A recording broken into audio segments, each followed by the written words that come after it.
వడ్డర్ల లక్ష్య సాధన సభ ఏర్పాటు చేయడానికి చాలా ముఖ్యమైన లక్ష్యం మనం ఉందని ఈ సభాముఖంగా నేను తెలియజేస్తా ఉన్నాను. వడ్డర్ల జీవిత చరిత్ర ఏంటంటే, మనకు నైజాం పాలనలో వడ్డర్లు ఎక్కడన్నా పోవాలంటే నైజాం వాళ్ళు ఒక గొట్టాలు ఇస్తుండ్రి. మీకు తెలియదు, మీరు బహుశా పుట్టిండకపోవచ్చు. ఆ గొట్ట ఉంటేనే వేరే ఊరికి పోవాలా, లేకపోతే తీసుకెళ్లి పోలీస్ స్టేషన్లో జమ చేసేవాళ్ళు. ట్రైబల్స్ దొంగలని ముద్ర వేశారు.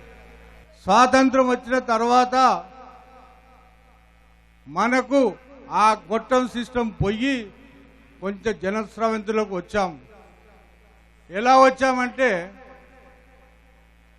మన గవర్నమెంట్ ఆంధ్రప్రదేశ్ ఫామ్ చేసే కంటే ముందు మరి పత్రికా సోదరులు మీరు అర్థం చేసుకోవాలా. దయచేసి ఈ సెంటెన్స్ని ఎస్టీ ఎస్టీ ఎస్టీ అని రాస్తారు, కానీ ఎస్టీ కాదు, డినోటిఫైడ్ ట్రైబ్ అని నేను ఈ సభాముఖంగా తెలియజేస్తా ఉన్నాను. వడ్డళ్ళు, ఎరకల, యానాది, లంబడ ఈ జాతులన్నీ డినోటిఫైడ్ ట్రైబ్లో ఉండింది. ఎరకల, యానాది, లంబాడీలని ఎస్టీలో చేర్చి మొదటి సంఖ్యలో ఉన్న వడ్డళ్ళని బీసీ గ్రూప్ ఏలో చేర్చి మాకు తీరని అన్యాయం చేశారని, స్వాతంత్రం వచ్చిన తర్వాత వడ్డళ్ళు చాలా దగాకు లోనయ్యారని ఈ సభాముఖంగా నేను తెలియజేస్తా ఉన్నాను.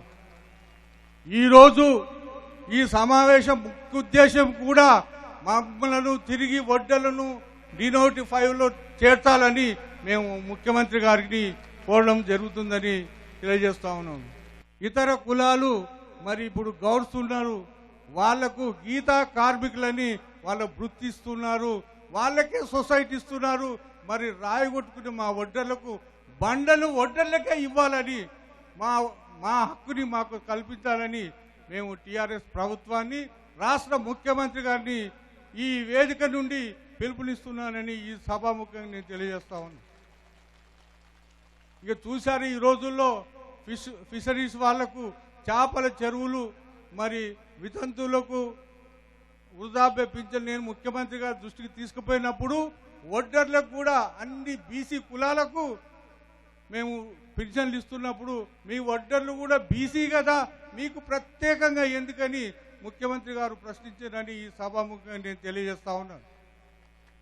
నేను టీఆర్ఎస్ పార్టీలో జాయిన్ అయిన రోజు కూడా మన ప్రియతమ ముఖ్యమంత్రి చంద్రశేఖరరావు గారితో నేను రిక్వెస్ట్ చేశాను, నా కులస్తులకు అన్యాయం జరుగుతుంది, మరి నాకేమి లేదు కానీ వాళ్ళకు న్యాయం చేయాలని మన మంత్రి గారు హరీష్ రావు సమక్షంలో మరి కొంతమంది సోదరులు ఇక్కడ ఉన్నారు, నా వెంబడి ముఖ్యమంత్రిని కలిసినప్పుడు వారి ముందు మొట్టమొదటగా నేను వడ్డర్ల ప్రస్తావన చేసి ముఖ్యమంత్రి గారికి రిప్రజెంటేషన్ ఇవ్వడం జరిగిందని ఈ సభాముఖంగా తెలియజేస్తా ఉన్నాను. వడ్డర్లు చైతన్యవంతంతో మరి గజ్వేల్లో మన ముఖ్యమంత్రి గారు పోటీ చేసినప్పుడు ఏకకంఠంగా ముఖ్యమంత్రి కల్వకుంట్ల చంద్రశేఖరరావు కేసి గెలిపించాము. కాబట్టి మా హక్కుల సాధన గురించి మేము అడగడము, మాకు న్యాయం చేయాలని ఈ సభ ద్వారా ముఖ్యమంత్రి గారిని నేను ప్రార్థిస్తున్నాను. అదేవిధంగా ప్రతి మండల కేంద్రంలో 5 ఎకరాల క్వారీని పట్టా ఇచ్చి లీజు మంజూరు చేసి దానికి తగిన ఆర్థిక సాయము దాదాపు 5 కోట్ల రూపాయలు మా వడ్డర్లకు ఇవ్వాలని ఈ సభాముఖంగా సిద్దిపేట ఈ స్థలం నుండి నేను ముఖ్యమంత్రి గారిని కోరడం జరిగిందని తెలియజేస్తా ఉన్నాను. అది కాకుండా ప్రతి జిల్లా కేంద్రంలో మా పిల్లల గురించి, మా సోదరుల గురించి వాళ్ళ సమస్యలను పరిష్కరించుకోవడానికి 1 ఎకరా స్థలాన్ని ఇచ్చి ₹1 కోటి ఆర్థిక సాయం ఉచితంగా ఇవ్వాలని ఈ సభాముఖంగా నేను ముఖ్యమంత్రి గారిని కోరడం జరుగుతుంది. అది కాకుండా మరి మీరు చూస్తున్నారు, ఈరోజు కర్ణాటక, కేరళ, రాయల్ ఎక్కడెక్కడ వాళ్ళకైనా మన ముఖ్యమంత్రి గారు ముస్లింలకు ఇచ్చారు, క్రిస్టియన్స్లకు ఇచ్చారు. 10 ఎకరాల స్థలం 10 కోట్ల రూపాయలు ఇస్తున్నప్పుడు 20 లక్షల మంది వడ్డర్లు తెలంగాణ బిడ్డలు ఈ రాష్ట్రంలో ఉన్నారు, వారికి ఎందుకు ఇవ్వడమని నేను సభాముఖంగా కోరుతున్నాను. కాబట్టి ఈరోజు చాలా అత్యంత ముఖ్యమైన రోజు. వడ్డర్ల అర్ధనాదాన్ని, వడ్డర్ల లక్ష్య సాధనాన్ని పూర్తి చేసుకోవడానికి సిద్దిపేటలో ఈ సభ ఏర్పాటు చేయడమైనది ఇది సరాసరి ముఖ్యమంత్రి గారి దృష్టికి పోతుందని ఈ సభాముఖంగా మరి పత్రిక వారి త్రో ముఖ్యమంత్రి గారికి మన ఒడ్డెర సమస్యలు పోతాయని నేను కోరుకుంటున్నాను. శ్రమజీవులను ఆశీర్వదిస్తానని, ఒడ్డెర కోరికలు మన్నిస్తారని, ఒడ్డెర కోరికలు తీరుస్తారని ఈ సభాముఖంగా మీ త్రో ముఖ్యమంత్రి గారిని కోరడం జరుగుతుంది.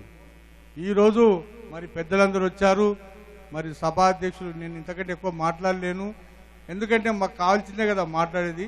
మరి మీరందరూ విశదీకరించి మా ఆడవాళ్ళ గోడుని అర్థం చేసుకొని, మా సోదరుల గోడుని అర్థం చేసుకొని ఈరోజు ఈ సమావేశానికి వచ్చిన ఒడ్డెర సోదరులందరికీ పేరు పేరున నా ధన్యవాదాలు తెలుపుకుంటూ ఈ సమావేశాన్ని ముగిస్తాం.